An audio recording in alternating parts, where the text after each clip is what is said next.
It's still a great find, though.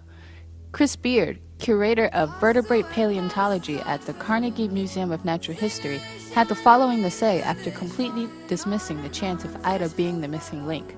She is, nevertheless, a remarkably complete specimen that promises to teach us a great deal about the biology of some of the earliest and least human-like of known primates.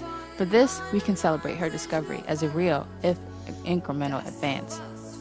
Although the fossil Ida gets all the fame, the Mesopits documents thousands of different animals, plants, and insects that existed during the Eocene. The Eocene is hypothesized to be in the cusp of the age of the mammals, with curiosities as well.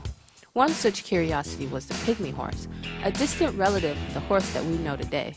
Sharing no more than a passing resemblance, these pygmy horses, named Poecilotherium mesolens of the genus Eurohippus, were about 30 to 60, weighing about 10 kilograms, and were most definitely not capable of carrying any load.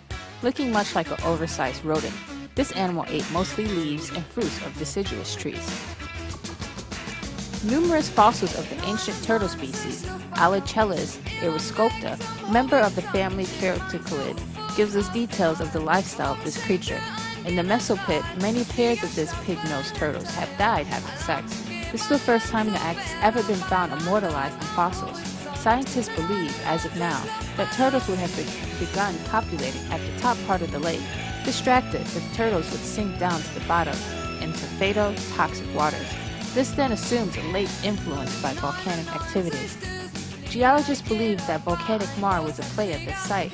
There is still much debate, perhaps debate that you may take part in, on the exact processes involved here. We do know it led to a collection of various different vertebrates on the bottom of the lake besides turtles. Oddly enough, aerial animals such as birds and bats account for a large chunk of these fossilized animals. The main theory as of now is that carbon dioxide and other poisonous gases were episodically released from the lake. This would effectively kill all directly bonding life forms. Today, the Mesopit lies in a highly urbanized area near the Rhine. But among the businesses and estates, the pit will endure as a geological site instead of the dump that it nearly became. It is about 1,000 meters long and 700 meters wide, and the cast reaches a maximum depth of 60 meters. You won't have to worry about any landslides while you are there, because several precautions are taken at the site, include the use of inclometers and the constant pumping out of water to avoid the reformation of a lake. Besides those two safety features, there aren't many other man-made objects on site to avoid artificially manipulating the environment. UNESCO is now involved as well, meaning any big changes like that require their approval. During the Eocene, the Earth was undergoing one of the greatest global warming periods in its history.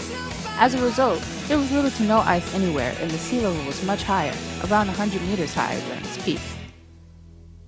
There were webs of inland waters that connected lakes to each other, including the Mesopit, which used to be a lake as well.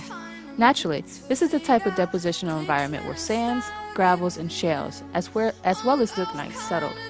Geologists must be careful to date the rock correctly, as land was displaced by faults that both new and old rocks fell into.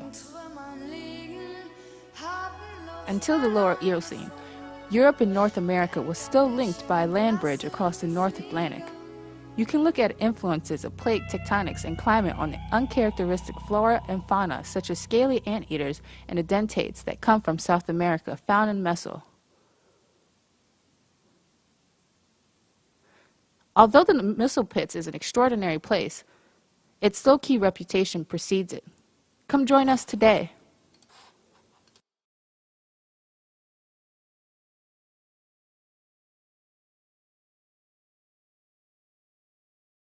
Created using Powtoon.